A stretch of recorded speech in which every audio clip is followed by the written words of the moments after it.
Hello दोस्तों, मैं किशन आज़ाद आपके लिए लेकर आया हूं आज की करंट अफेयर। आज तारीख है 11 जनवरी 2024। तो आइए चलते हैं पहली खबर की तरफ। आज की पहली हमारी न्यूज़ है, प्रसिद्ध शास्त्रीय गायक थे राशिद खान, जिनका हाल ही में निधन हो गया है। वो 55 वर्ष की उम्र के थे। इनका जन्म 1 जुलाई 1968 को उत्तर प्रदेश के बदायूं जिले में हुआ था। यह रामपुर सहसवान घराने से थे। ये मोस्टली पूछ लेते हैं कि वो किस घराने से संबंधित थे, तो हम याद रखेंगे रामपुर सहसवान घराने से संबंधित थे। इनको कुछ पुरस्कारों से भी नवाजा गया था। सन 2006 में इनको पद्मश्री मिला था। सन 2022 में पद्म भूषण मिला था। इनके अलावा इनको संगीत नाटक अकादमी पुरस्कार और बंगाल सरकार द्वारा दिए जाने वाला बंग विभूषण से भी इनको नवाजा गया था।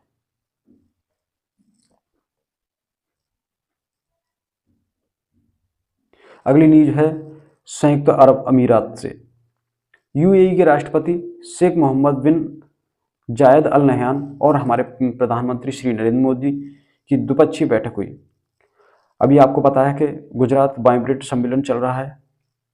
तो गुजरात वाइब्रेंट सम्मेलन में हिस्सा लेने आए संयुक्त अरब अमीरात के राष्ट्रपति शेख मोहम्मद बिन जायद अल नहयान के साथ प्रधानमंत्री नरेंद्र मोदी ने अहमदाबाद में एक रोड शो किया। दोनों देशों के बीच 4 महत्वपूर्ण समझौतों पर हस्ताक्षर किए गए। सबसे पहले जो था वो पारंपरिक ऊर्जा स्रोत का दोहन करने के लिए निवेश। दूसरा था स्वास्थ्य क्षेत्र से जुड़ी परियोजना के क्षेत्र में सहयोग। तीसरा है भारत में खाद्य प्रसंस्करण पार्क निर्माण। चौथा जो समझौता हुआ वो यूएई की एक कंपनी है डीपी वर्ल्ड, वह गुजरात सरकार के बीच यह समझौता हुआ है, जिसका मेन उद्देश्य क्या है, गुजरात में बंदरगाह यानी पोर्ट का निर्माण करना।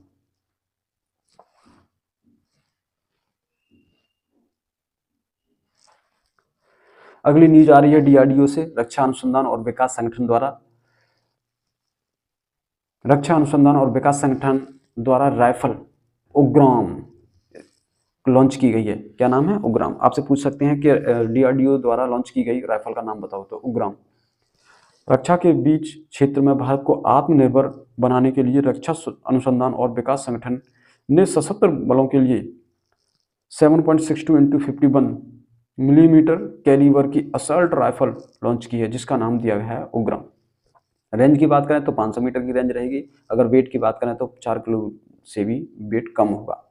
बस इसका नाम याद रखिएगा, इसका नाम है उग्राम।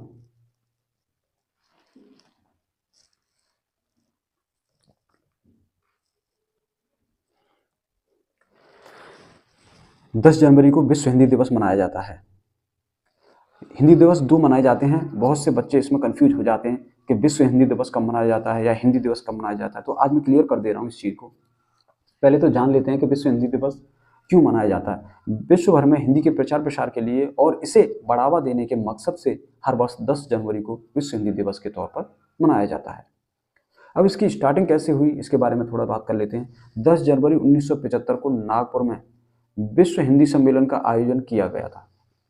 इस सम्मेलन का उद्घाटन तत्कालीन प्रधानमंत्री श्रीमती इंदिरा गांधी ने किया था। इसमें 30 देश से ज़्यादा 100 प्रतिनिधियों ने हिस्सा लिया था। इसके साथ ही इसी की वर्षगांठ पर 2006 में तत्कालीन प्रधानमंत्री श्री मनमोहन सिंह ने विश्व हिंदी सम्मेलन की वर्षगांठ के मौके पर इस दिवस को विश्व हिंदी दिवस के रूप में मनाने की घोषणा की। तभी से विदेश मंत्रालय विभिन्न देशों में स्थापित भारतीय दूतावासों में प्रमुखता से इस दिवस का आयोजन करते हैं। अब बात कर लें हिंदी दिवस। तो हिंदी दिवस हमारा जब हमें 14 सितंबर 1949 को हिंदी भाषा को राजभाषा का दर्जा मिला। हिंदी भाषा को राजभाषा का दर्जा हमको कब मिला था? 14 सितंबर 1949 को। इसी के उपलक्ष्य में हर साल 14 सितंबर को हिंदी दिवस मनाया जाता है। तो अब बिल्कुल कंफ्यूज नहीं होना, विश्व हिंदी दिवस 10 जनवरी को मनाया जाता है और हिंदी दिवस की बात करें तो वो 14 सितंबर को मनाया जाता है।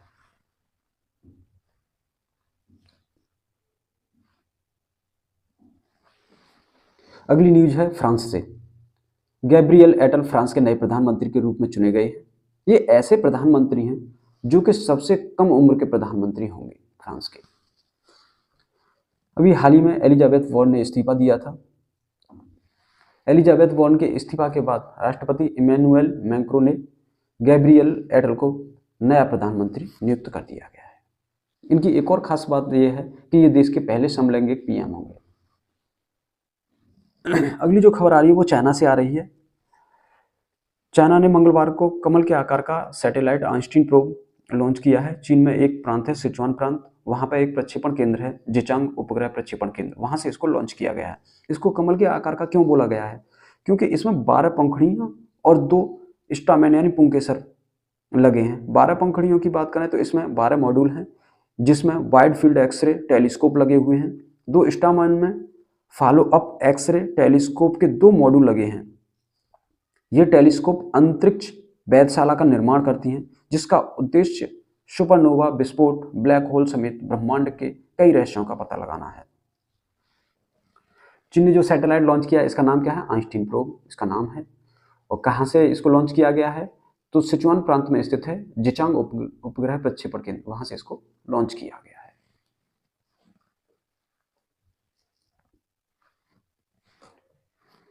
रेलवे बोर्ड में नई नियुक्ति की गई है। रेलवे बोर्ड के नए सचिव आ गए हैं, जिनका नाम है अरुण नायर। रेलवे कार्मिक सेवा की 1987 बैच की अधिकारी अरुणा नायर इससे पहले रेलवे बोर्ड में प्रधान कार्यकारी निदेशक के पद पर कार्यरत थी। सचिव के साथ ही इसमें 2 सदस्यों की नियुक्ति हुई है, जिनका नाम है सीमा और सतीश कुमार।